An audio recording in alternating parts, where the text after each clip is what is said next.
Hi, I'm Mary Rose Dapol. I played opener spiker from Lady Alice. Nung grade 5 ako, sinama ko nung kapatid ko sa sa larong barangay. Okay. Like, dig-dig lang. Tapos yun, hanggang sa nag-try out ako sa elementary. So hanggang sa naging athlete na ako. Tapos nagdire-diretso na hanggang high school, hanggang college. Receiving, service ace, libero. Kasi sa'yo nang gagaling yung first ball, parang sa'yo pa lang, parang buhay na agad yung bola. Yung libero namin. Kasi gustong-gusto ko kasi nagkipag-dig, tapos yung mga kabulabol ng bola. Binild, Sandeda, LTU. Makapasok kami sa Final Four at the same time, champion kami.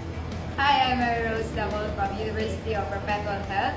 And I'm inviting to you to follow GMA Sports and NCAA Philippines on social media for latest NCAA season 19.